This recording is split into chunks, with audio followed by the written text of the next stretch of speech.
in Philippians 2, I'm sorry. He got up from the meal as he left the throne of glory. He took off his garments as he divested himself of human robes. He took a towel as he clothed himself with humanity, and he poured out his life on a cross. So it has very rich meaning. Some of the physical things there, I hear my voice coming out. A rich meaning as you realize that he was Logos and left heaven's glory and came to earth. The evening meal was being served, and the devil had already prompted Judas Iscariot, we'll go there in a moment, son of Simon, to betray Jesus. And Jesus knew that the Father had put all things under his power and that he had come from God and was returning to God. So he got up from the meal, took off his outer clothing, wrapped a towel around his waist. After that, he poured water into a basin and began to wash his disciples' feet, drying them with the towel that was wrapped around him. Some wise teacher asked this question to an audience that I was in a number of years ago. He said, "Why did Jesus wash their feet?" And he stopped and hesitated so that some people could answer the question. And the reason he washed them, most of us would say, is because it was to set an example. And Jesus, at the close of this event, says, "Go and do likewise. Go and serve others." And several people had several deep-rooted, Greek-oriented statements that they suggested.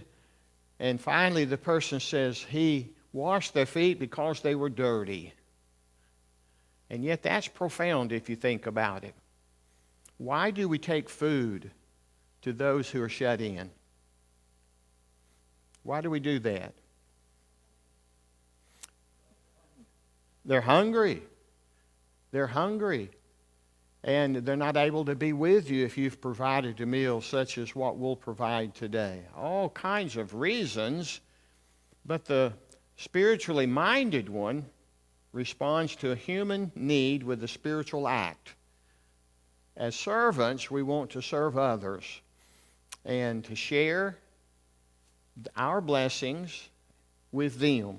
Now today, we've already been asked some that there's flowers provided, and some ladies and men are going to help to take those flowers to shut-ins so they'll benefit from them. Probably unless we eat all the food, which is not going to happen, a meal will go along with it. Now, why do we do it? We want to share in our blessings, and we want to show them that they're not forgotten, that we care about them, that we love them. And with that higher goal, if you will, in mind, when we serve others, remember who was in that room. The one who would deny him and the one who would betray him. If Jesus could wash their feet, surely we can too. For those that maybe don't have much good to say to us, maybe some that don't even really recognize that you're here.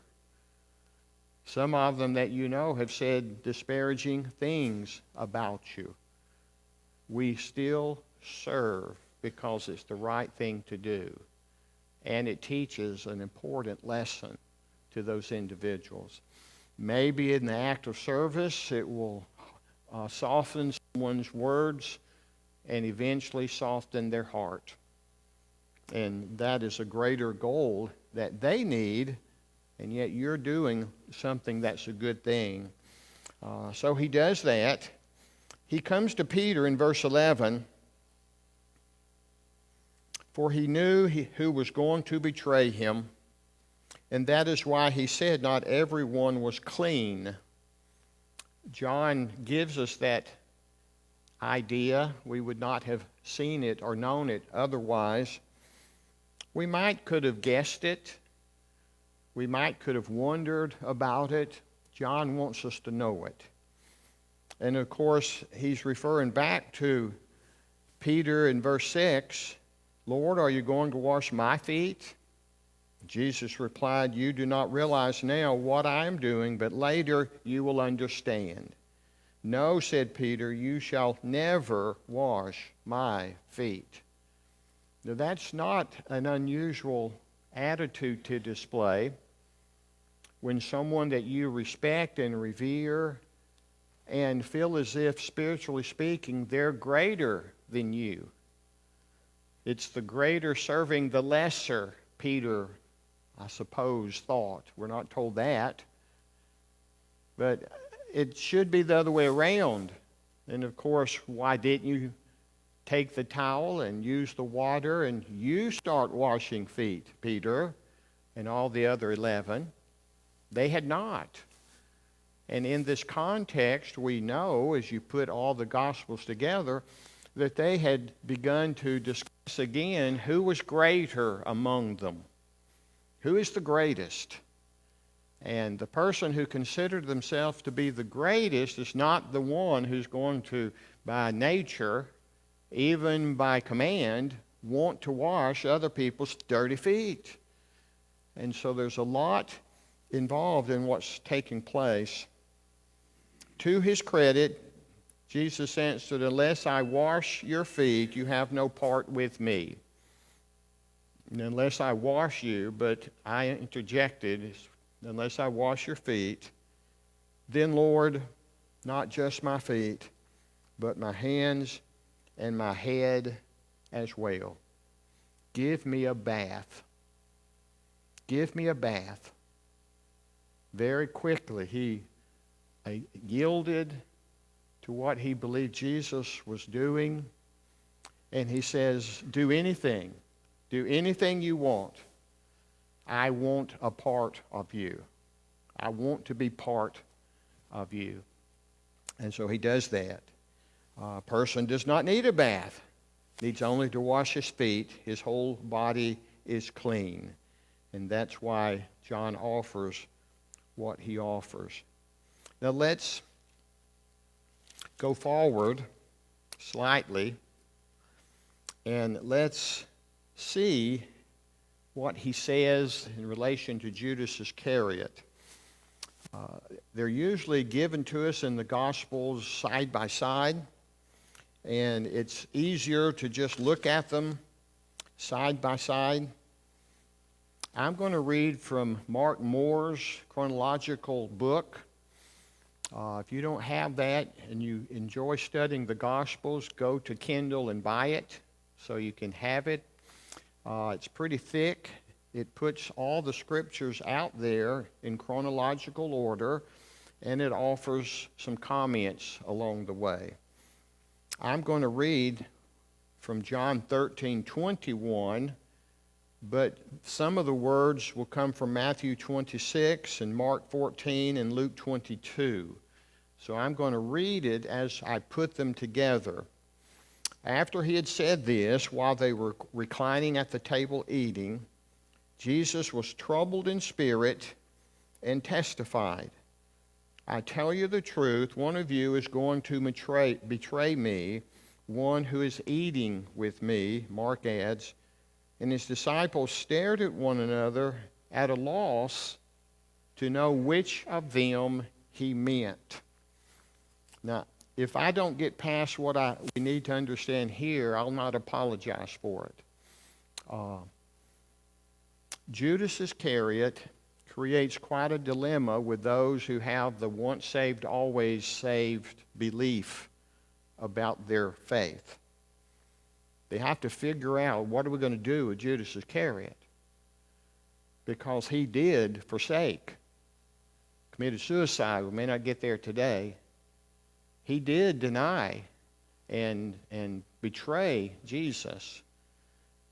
And this is the first indication that we should understand so as to use it to diffuse this thought of Judas Iscariot, quote, was not really a disciple, unquote. And that's what many religious groups believe, because it doesn't fit their doctrine. He couldn't have been one of them. He couldn't have been. And the text is going to show us very differently.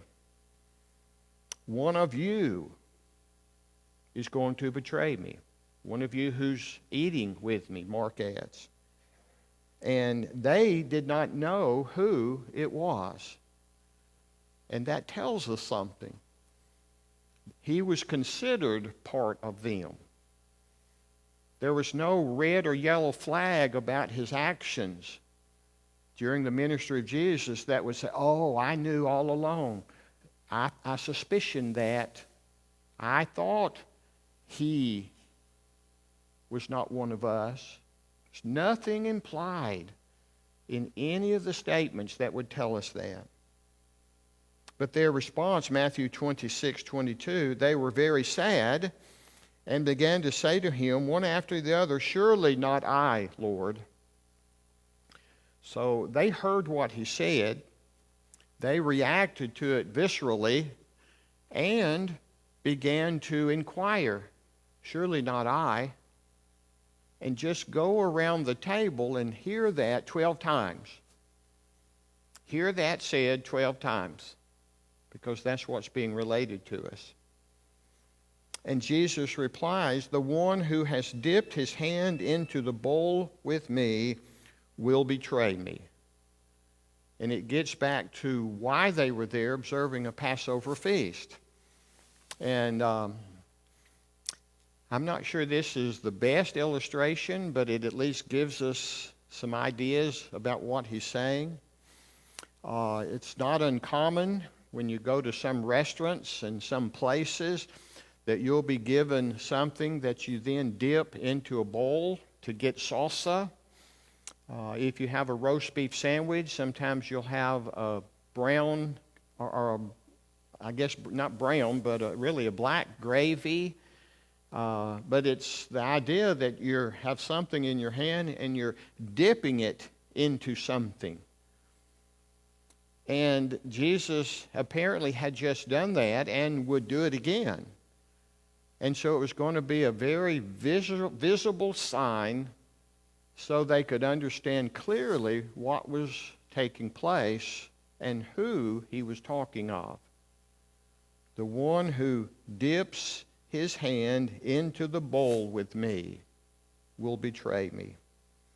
And then he says, the Son of Man, and remember, Son of Man always relates to the humanity of Jesus. The Son of Man will go just as it is written about him, but woe to the man who betrays the Son of Man. It would be better for him if he had not been born. And that's a powerful reality. Then Judas, the one who would betray him, said, surely not I, Rabbi. And Jesus answers, yes, it is you. It is you. What's interesting is sometimes we hear something and it doesn't connect. We have the information, but it doesn't connect with what it is we're trying to learn. Jesus clearly gave them a signal as to the one who would betray him. He very clearly tells them, as he says to the one, it is you. It's you. Well, Luke 22:23, they began to question among themselves which of them it might be who would do this. In John 13 and Mark 14, one of them, the disciple whom Jesus loved, we know that to be John, was reclining next to him. Simon Peter mentioned to this disciple and ask him which one he means. And leaning back against Jesus, he asked him, Lord, who is it? And again, you have this setting around a low table, which was tradition, and kind of leaning and almost up against each other. But John describes for us the literal physical conditions of the event. And Jesus answered when he says, Lord, who is it? it is one of the 12. Mark 14 gives us one of the 12. The one to whom I will give this piece of bread when I have dipped it into the dish. And dipping the piece of bread, he gave it to Judas Iscariot, son of Simon. So they could have known who it was going to be. Remember, again, we're being shown and told with 2 examples already, he was not suspicioned at all to be one who would betray Jesus or the group. Remember, that would be a part of this. He was one of them. He was one of them. And Jesus says that he's one of the 12. He was one of the 12. And for those who try to explain it away because it doesn't match their doctrine, needs to redo their doctrine. They need to think carefully about what it is that they have believed and therefore have depended upon. John 13, again, just as soon as Judas took the bread, Satan entered into him. Now, the chronology will show us and has told us that Judas had already met with members of the Sanhedrin, and he had offered to help them to identify and betray Jesus for 40 pieces of silver. And he had already agreed to that. We're given that somewhat out of context only because there were hundreds and hundreds and hundreds and hundreds of Jews who had come into Jerusalem to observe this special feast. It's one of the 3 feasts that if you were physically able, you wanted to go to Jerusalem to observe. And in some respects, you were obligated to be there unless you just were not able. And so with the explanation of this huge crowd of people and the concern about where will he be? Where will he be? And it's not like they had spent a lot of time with him, but they had seen him. And in a crowd, sometimes it's hard to find someone specific. And so to have someone from the inner circle do it at a place and a time that would be away from the crowds, because they were concerned about his popularity, then they agreed and went against their better judgment of doing it during this special feast time. And so Judas is a willing participant, and Satan enters into his heart, if you will, because, again, let me state the obvious. What had Jesus done that might have changed his mind? What had he just done in John 13? He just washed his feet. It's a great act of betrayal if someone is going to treat you with such honor and you're going to treat them with such deference. You would betray them, and you're one of them. So when John makes the comment that Satan entered his heart, it's not that it had not happened before, but it's just simply the fact that he was ready and motivated to go forward.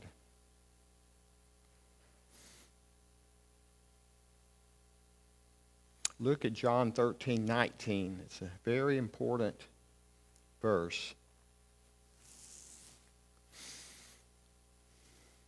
I'm telling you now before it happens, so that when it does happen, you will believe that I am he.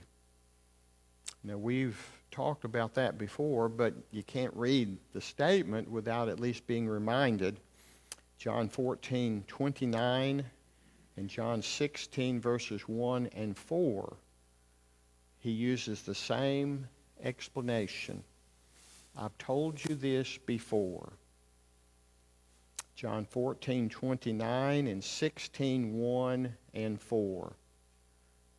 I'm telling you now before it happens, so that when it does happen, you will believe that I am He.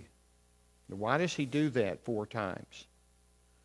As we've suggested earlier, he wanted them to know that when it happened, he knew it was going to happen, and he participated in it happening, and they should not be shocked. He was in control. Jesus was in control of the situation. And he's not saying this for them or for him. He's saying it to them. I'm telling you now, so when it happens, your response will be different than what it might otherwise have been. I told you it's going to happen, and you can believe. And without saying it, I'm under control. I'm in control of these circumstances. And I tell you the truth, whoever accepts anyone I send accepts me, and whoever accepts me accepts the one who sent me. And John uses that analogy several times in his gospel. Sometime in coming years, as we spend time with Jesus, we'll look at the signs that are in the Gospel of John. And the word is semeion. And this is the literal definition of that semeion word. It's not me that I want you to see, but what I'm doing is pointing you to God. What I'm doing points you to God. And that's what that word means in John's Gospel. You see something here, but the goal of what you see here is to point you to God. I've used illustration. I know I've done it here at least once. And when I get on the interstate and it says Montgomery, I think it's about 67 miles when you get to 65. When you see the sign saying Montgomery, 65 miles, is that Montgomery? No, it's the sign pointing you to Montgomery. And the teachings and the miracles of Jesus is the sign pointing to God. And that's what Jesus is alluding to here. And after he said this, Jesus was troubled in spirit and testified, I tell you the truth, one of you is going to betray me. Now, we went back to what had set the scene for his making it very clear to understand his attitude, his temperament, if you will, during this time. And what have you just heard? What was the inter-emotional feelings of Jesus when he's talking about rejecting God? That's where he's saying, you're not rejecting me. They're rejecting the one who sent me. He was troubled in spirit. It's a very strong word. He was troubled in spirit in the Garden of Gethsemane. He was troubled in spirit when he walked up to the crowd of mourners, and Mary and Martha had just come out to him, Lord, if you'd been here, you could have done something. It seems to tell us that they'd probably said that and certainly thought that many, many times. Where is Jesus? If he were here, he could do something. Where is he? Where is he? Lord, if you had been here, you could have done something. And he encourages them to believe that he is the resurrection, that he raised Lazarus from the dead. Troubled in spirit is no small thing. John is the one who tells us that the most, I think. John tells us something in verse 29 that might give us an explanation. I think there's another one. We're going to turn there. What you're about to do, do quickly, Jesus said. after we're told by John, Satan entered into him, verse 27. Jesus told him, do quickly, but no one at the meal understood why Jesus said this to him. They heard what he said. They'd heard what he said already, but it didn't click. It's empty words until it finds a place. And these were just empty words at this point. But John tells us, since Judas had charge of the money, some thought Jesus was telling him to buy what was needed for the feast or to give something to the poor. As soon as Judas had taken the bread, he went out, and it was night. So some say Judas was greedy. I think John told us that for a reason. And we suspicion, and I think we know, he probably had reached in and taken some of the money from that money bag, as he had the ability to do that in secret. We know in this last week of the life of Christ, a woman had come in and poured a year's worth of perfume onto the feet of Jesus and anointed his head. And Jesus admonished him because he said, this is a waste. You could have used this money to do good in the lives of poor people. And he could have. But it's not a waste, because what she has done is a good thing. Because I will not be with you soon. And he accepted and appreciated the anointing, if you will. But Judas shows, wait a minute, you're wasting the money. That could be used for great things. Of course, it also would let him get some of it if it put in the money back. So we see something about Judas here. Turn to Luke 22.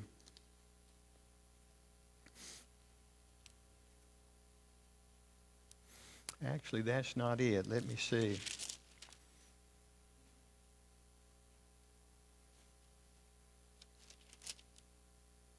In my mind, I knew right where it was. Let me think for a second.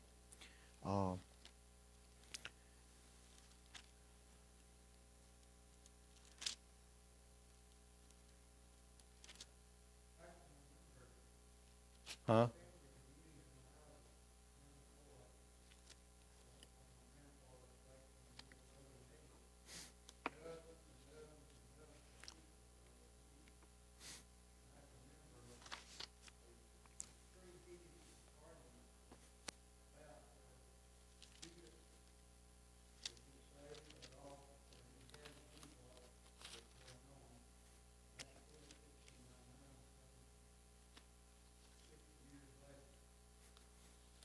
Yeah. Yeah, and if you've got some there who are apologists for Judas, I don't know why we would be apologists for Judas. I have in my mind a statement, and I'll find it. It was clear. I wasn't thinking I would get there today. I may have to find it and read it next week, but it's a statement in the Gospels that tells us when they declared Jesus would be crucified, it shows us that Judas came to the reality that this was really going to happen. This was going to happen. And he has remorse. And he takes the money back and throws it at the feet of those who had given it to him. I'm not finding it, but it's here, and we'll find it probably after class. But I believe it's telling us something. I believe it's telling us, I really do, that Judas thought Jesus would get away even though he would be condemned to die. He had seen Jesus escape so many times. And I'm not being an apologist. I'm just simply trying to understand why, when the decree was made known, suddenly he has remorse and is ready to give the money back. But I think he was expecting Jesus to somehow get free and he would keep the money because he was greedy. And thank you. I was almost there. 27:3. When Judas, who had betrayed him, saw that Jesus was condemned, was seized with remorse. I have sinned, for I have betrayed innocent blood. Thank you, Richie. And I think it's telling us what was in his mind. Doesn't make it right. He still betrayed his Lord. He betrayed him even though Jesus made it clear, I know you're going to do this, and you don't have to do this. But he had remorse. We won't get to that concept until we spend time with Peter to see the difference between the two of them. And Lord willing, that's next week. And he returned the money to them. Comments or observation as we're spending time with Jesus, the upper room, and his revelation about Judas Iscariot. It's the age-old dynamic that we have. Did Judas Iscariot betray him because it was prophesied? Or was it prophesied because he would betray him? One of them speaks to free will. The other suggests that he had no choice. And that can't be right. So it has to be that it was prophesied because it was happening. Jesus made it known ahead of the timing so that it would be one of those 25 things that was prophesied about Jesus. And Judas was his own free agent. It's a free will choice that he made. He was greedy. He wanted money. And he betrayed Jesus in order to get it, though he had remorse, and returned it. So it's the dynamics of prophecy. Each person who participated in the death of Jesus was guilty before God. Peter made it clear in Acts 2. You've murdered the Son of God. And they were pricked in their heart when they came to that reality. Now, none of those in that audience had anything to do with driving the nails into his hands or feet. None of those of the crowd were probably there when he was before the Sanhedrin. But those who had not stopped it, or those who had yelled, "Free Barabbas," there certainly were willing participants. And beyond that, our sins put him on the cross. And that's hard for some to explain. But he took upon himself the sins of the world, past, present, future. And that's hard for some to understand. Look at Matthew 22, because we're there.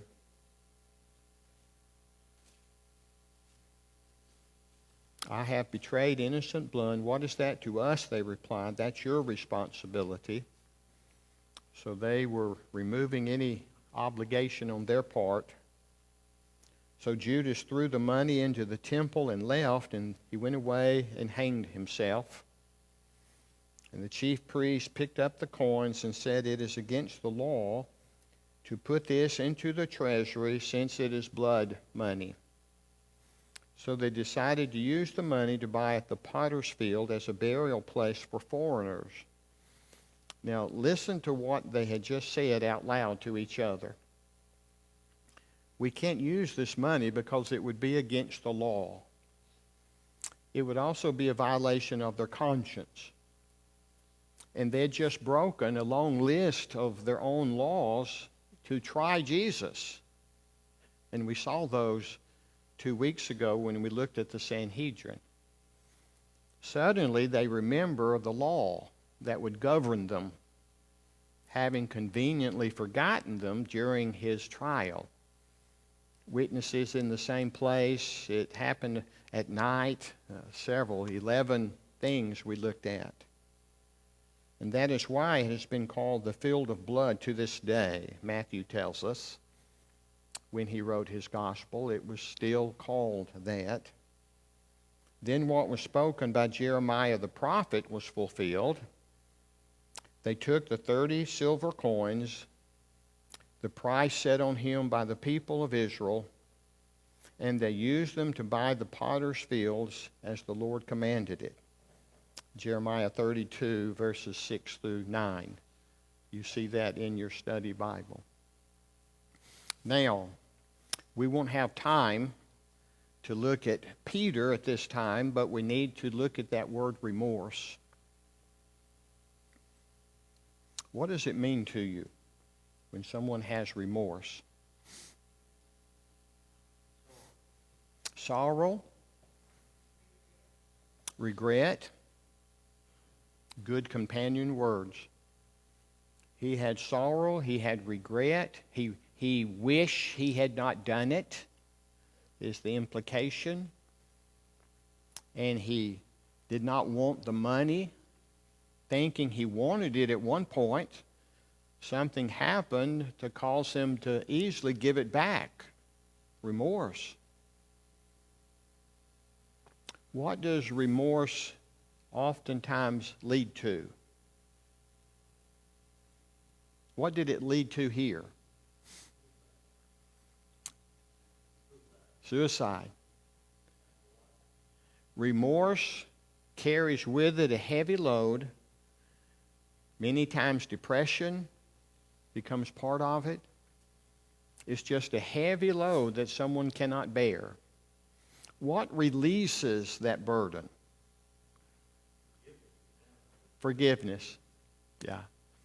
And that's the difference between Judas and Peter. Peter responded, spiritually speaking, with an emotion that led to forgiveness. He was truly sorry for what he did, and he expressed it. And he was brought back by God, Christ himself. Do you love me? Do you love me? Do you love me? Feed the flock, feed the flock, feed the flock. And those who study Greek make that very confusing to me.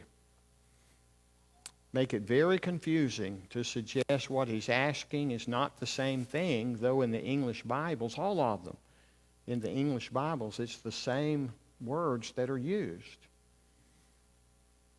But we can receive forgiveness and lifting of that burden that doesn't have to result in depression, that can bring about mental instability, that brings about suicide. It's certainly a mental issue when someone is pondering and eventually commits suicide. It's a mental issue. And that's the only relief that we can have when that's circumstance in the lives of those we love. Children are coming in. It's time to stop. Thank you for being here. Richie, thank you for that verse.